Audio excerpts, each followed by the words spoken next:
1925 in Maidstone they set up the Observer Corps, and they are civilian volunteers who are basically standing with nothing more than a garden shed and a pair of binoculars, and they're looking out for aircraft, and they write down what kind of aircraft it is. They didn't have registration numbers then, so where it is, what it is, where it's going, and they telephone it to their headquarters.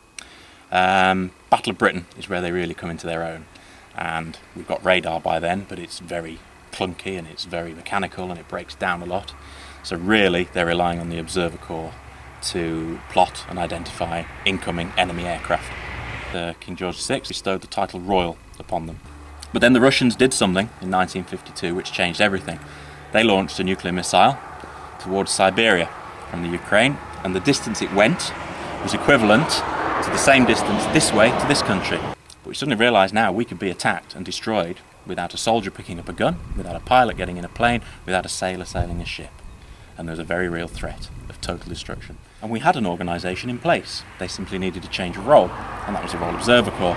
So they were put into their nuclear monitoring role. They needed to go underground. And I'll just talk you through the routine of getting on the ladder. Right hand on there, that won't close, it's locked open. You step onto the third rung down, and then you start to descend, holding the rungs, not the runners. Because if your feet go, you've got hold of the rungs. Once you're comfortable on the ladder, you let go of that, and you just descend. And it really isn't as far as it looks. Mind your head and your back as you go, and I'll go first.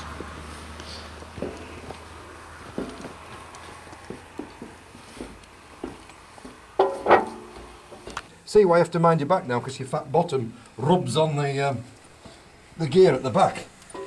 Hey, I'll tell you what, I don't think I'm built for this.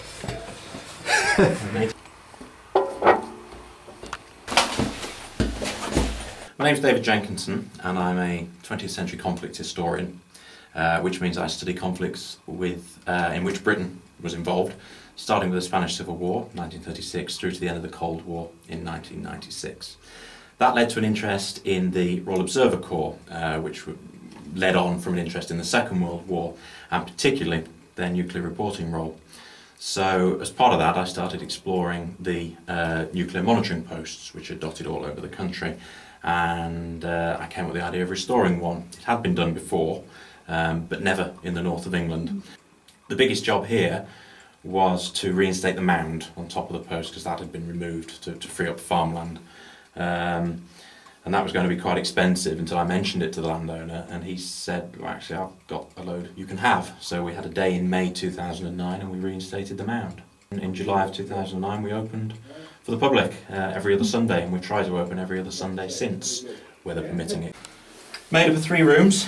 The entrance shaft you've seen because you've just come down it. There's a little toilet and store there, which is self-explanatory. And rations were originally compo rations in the tins, which most people are familiar with, and latterly the 24-hour ration pack, which most people have come across at some point.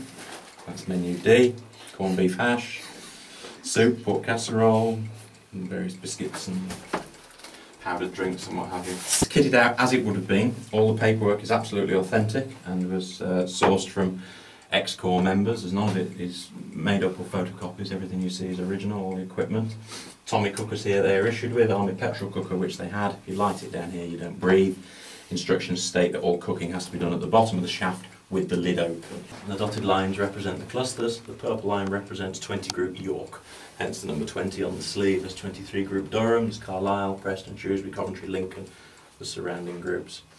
The cloud posters were issued to what were known as ROC-MET posts, Royal Observer Corps meteorological posts. They had weather sensing equipment, so wind speed, etc. upstairs, so they could plot wind direction and speed and send it out to HQ so they knew where the fallout was going to go. This is a bomb power indicator, BPI. It does exactly what it says on the tin. It indicates the power of the bomb. Air is forced down the pipe. It inflates a set of brass bellows inside. They push the needle round. I always do that, but if it went round there, the roof would be gone. So, you know, it moves around. It's charted on a form like that. Everything is written down and charted. After 10 seconds, the reset button on the bottom is pressed, the needle goes to 0, you wait for the next bomb to drop. Everything except the case is non-ferrous or plastic, because these things were designed to stay down here, and these places get quite damp, so the last thing you wanted to do was have the working seizing up. One of these was found in a flooded post a couple of years ago. It had been flooded for about 20 years, and with the exception of the case being very rusty, it was in perfect working order. This detects radiation present in particles of water. Basically positively charges the electron in the atom. The electron separates from the atom. As soon as it separates from the atom, it becomes negatively charged again, like a magnet being turned around. It smashes back into the atom. It releases energy. That energy is then read by this, which has nice condensation on it actually, which is good.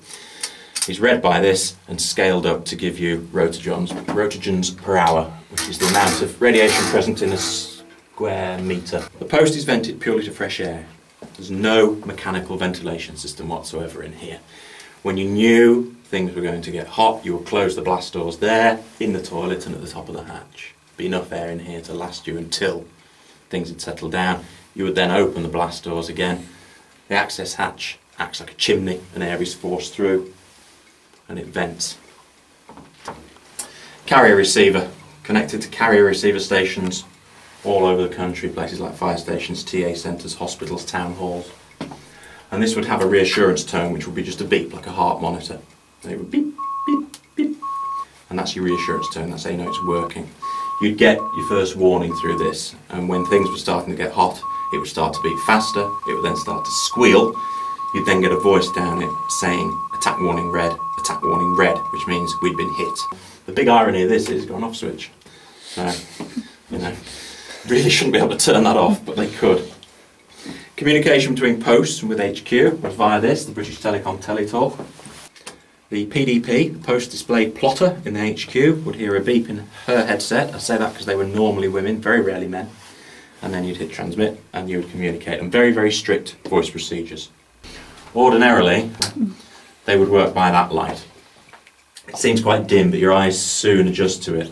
And everything's painted white, and everything's underneath it for a reason. So actually it becomes quite bright after a while and becomes a comfortable working light. Every few hours, for psychological reasons, they'd switch to the tungsten bulb, which as you see is a lot brighter. And psychologically, that's like going out in sunshine. And they keep this on for sort of 10-15 minutes, just to get the eyes working a bit more, and then they go back to that again. And psychologically, it did have the right effect. 3 observers on duty, regardless of rank, were numbered 1, 2 and 3. And every couple of hours they would rotate. So one would be sitting here, he'd be working the teletalk, he'd be watching the BPI. Number 2 would sit there, he'd watch the fixed survey meter, he'd watch the carrier receiver, and he'd also watch the BPI because this is the most important piece of kit. Number 3 would be the housekeeper. They'd make the food, the drink, support these 2, tidy up. They'd also have to go upstairs and change the papers in the GZI. They'd also have to empty the toilet if it needed emptying, put it in the cargo net and winch it up.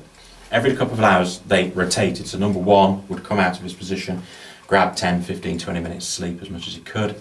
2 would move into number 1, 3 would move into number 2, and it would keep going like that all the time. So you were always doing something different, you were never doing the same thing. So that's basically the operational kit. Everything is written down and recorded, and everything is reported back to HQ every 5 minutes, day or night. Even if nothing's changed, even if the situation is the same, it still needs to. They still need to be told it's the same. They need to be told. They can't take anything for granted. They're told nothing has changed. And that was basically it, really. Very, very dedicated bunch of people who were all gutted, for want of a better expression, when the Corps was disbanded on the 30th of September 1991, and finally stood down on the 31st of March 1996.